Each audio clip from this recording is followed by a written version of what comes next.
here's the first mistake, so kind of getting into the content. So the first mistake is, I would say, not using blacklists or whitelists. And what are blacklists and whitelists? Blacklists and whitelists are when you start actually, it's an element of optimization, but it's actually when you start collecting information on what websites work and what websites don't work. So, oh man, this is freaking resolution. This is killer. So, imagine these are alphanumeric names right here. It's like 9XL25, okay? That's what each of these little green, see, you guys can see the green, right? Okay. So each of these are placements that are positive, that are getting sales for this. So this is an advertising campaign. This is on my click tracker. This is an advertising campaign I have. I'm doing for, I forget which campaign I took this from, but probably weight loss offer. And each of these are different sites, okay? Can you guys see that? Yes? Say yes? Okay, cool. It's you guys can just speak. So each of the red ones is not profitable. Now I know this campaign, I have a very good control, ad, a control is an ad and a landing page that I know works, and it should be profitable it should be profitable on a given website. So, and it's what I test against. It's my baseline. So all of the ones that are showing up red are, many of them are getting zero. Many of these websites that my ad is placed on, let's say the website is, let's say this one is the Huffington Post, this one is BuzzFeed, and this one is, New York Daily. Now, if I'm not profiting on one of these, it's probably because that website has a lot of fraud on it. So what I do is I always am creating a separate list of a whitelist of what sites are working, and then I create a blacklist of what sites I suspect have a lot of fraudulent traffic on them.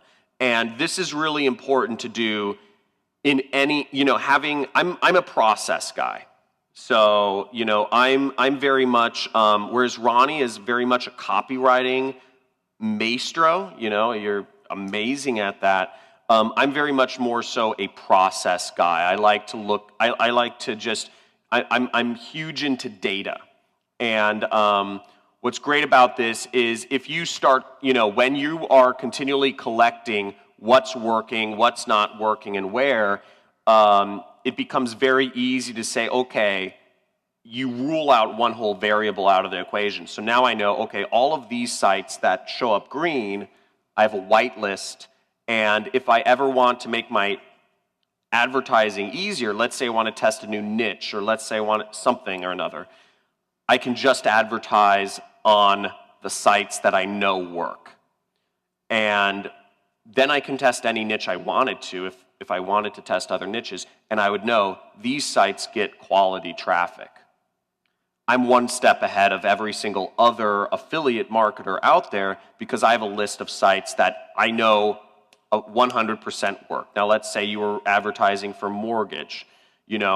If you had a list of sites, now one common rebuttal to this would be, well, what if, you're advertising weight loss offers and this person, and you're like, I'm advertising mortgage.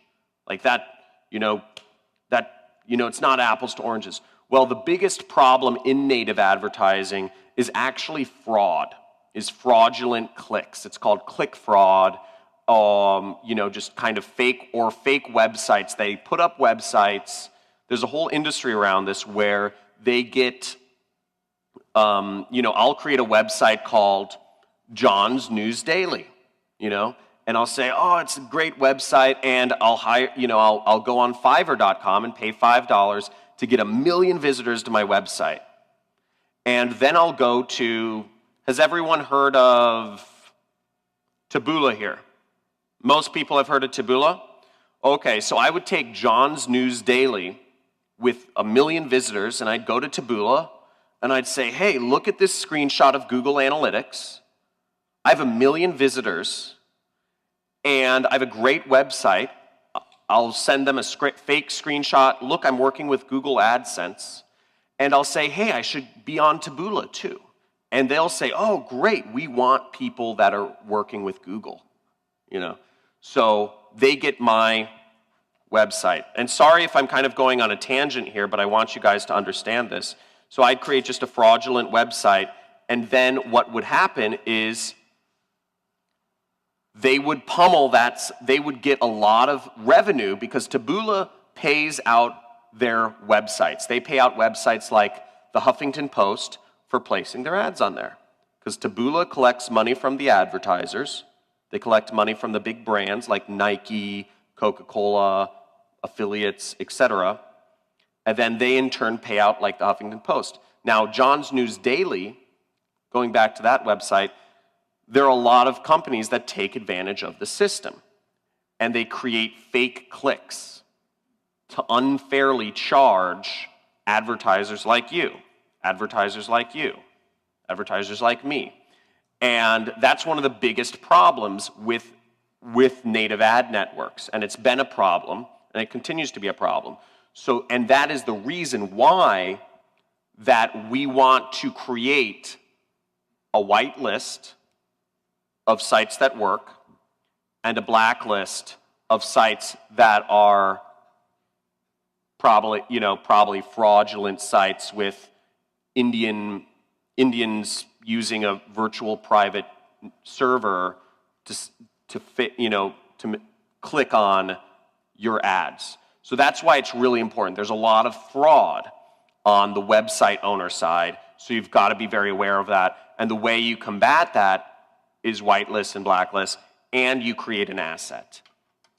Very important. And you can take this to anything you do, and then you use that as a control.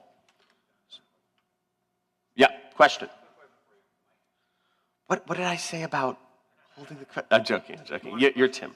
What? Yeah. Okay, so fraud obviously being a big problem. It's a big problem on RTB display as well.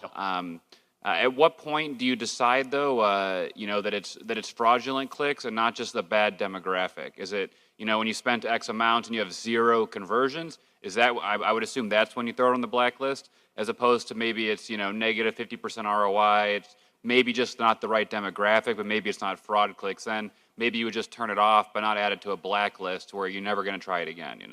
Sure. Great question. So there are 2 important facets of basically in knowledge, there are 2 real important facets. There's actual, there's skills which are learned and take time to learn. Copywriting is a skill. Data analysis is a skill. Research processes is a skill. But I would say the other side of the coin is instincts. To be good in business, you have to have good instincts. And instincts are a factor of experience. Instincts are a factor. How did Elon Musk know that he could actually build a space company? He had a lot of instincts around that area of business. So in anything you go into, you have to have good instincts around it. So I would say part of it is instincts, but another thing is, it would be a lot of red flags. Like, how would I do it? I would say, okay, are people advertising weight loss offers, because that's my main vertical, on said network? Do I see other people successfully advertising health offers on this native ad network? Okay. Are they advertising on the same sites I'm advertising on? Because you can easily just look, you can easily backwards engineer anything on the internet. So I could go in and see, okay, well, my ad's appearing on this site, and this other affiliate has been promoting this other offer on this site for a while now. Maybe it's me who's doing something wrong. And you look for enough red flags, and, if that's what I would do. I would look for red flags like that. But also, I would say, if I know a particular website, like, let's say I backwards engineer some of these things and I find it's TMZ, and I say, oh, tons of health offers are on there. That's then I know it should work. But if let's say I see a lot of health offers on a particular native ad network, and then I'm trying to advertise like an investment offer, right? Which is high net, it's the difference. It's like the masses of basically women out there, or now I'm trying to advertise an offer to basically high net worth males. That's different. That's degrees of difference. So I could say, okay, maybe I know my demographic is high net worth males. Most of the offers are towards kind of the masses of women out there. Maybe this doesn't have a lot. There are a number of red flags you can look for. Also, notice in all of these campaigns I'm running, I always have stuff that's green. Nowadays, generally, I don't start off advertising without at least some of my website, without some of the places I advertise, profitable. It almost always happens because I'm very considerate about doing a lot of research and having a strong baseline to start from.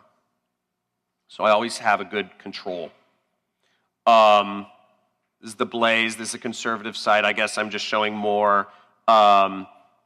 Oh, you know what? Yeah, so this is a site, this is a very popular conservative news site, and what I did was I just scrolled to the bottom where all of their native ads are. See, these are all native ads. It says, Sparta, the best free and addicting online strategy game. This is gaming, advertising for games. Watch, easy to pick up but hard to put down, dive into the world of pirates. Another affiliate offer for games. The ultimate way to get cheap hotel rooms. This is an affiliate offer for hotels.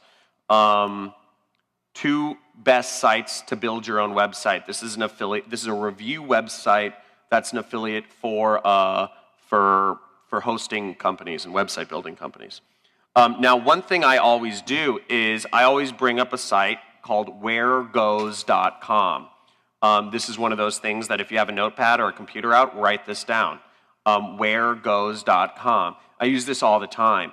And, you can get familiar with any ad network. So on the Blaze, they have some ad units that are Taboola ads. Now, what I always do is I always like to backwards engineer and figure out what are the IDs of the specific sites. If I know this site, the Blaze, works very well with conservative offers, such as, flashlight offers would work good. Testosterone offers work good.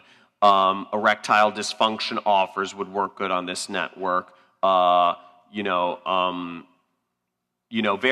It's kind of like a macho kind of military background person that's on this website. Now, maybe I just go to Taboola and I just try to get profitable just on this placement because I know there's millions of people a day that visit this site.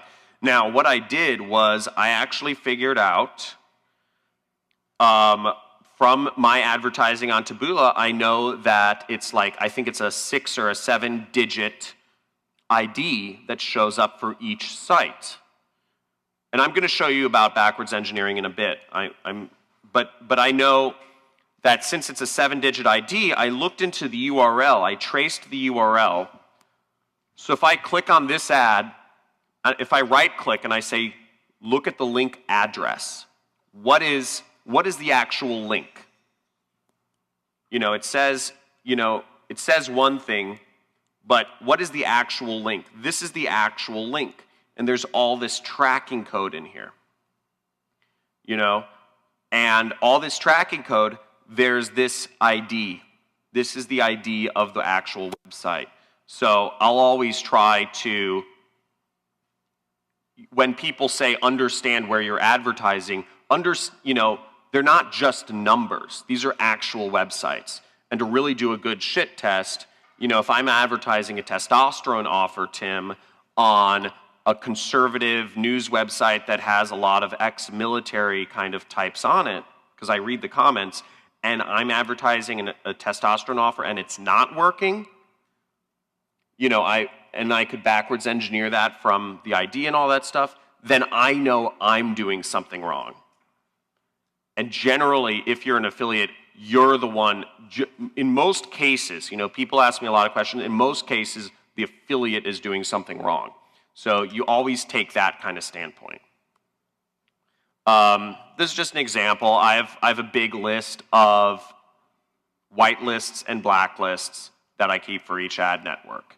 I think I've shared a couple of them on Stack That Money forum. If you guys remember, one thing I highly encourage to make it more real is join one of the major forums in our industry. There are two major forums. There's Stack That Money, and there's Mad Society, which is Malin DeRoss. So I would encourage you guys to join one of those two forums because that will further kind of solidify what you're learning here and out there. It will help you bring it together into a more clean conversation.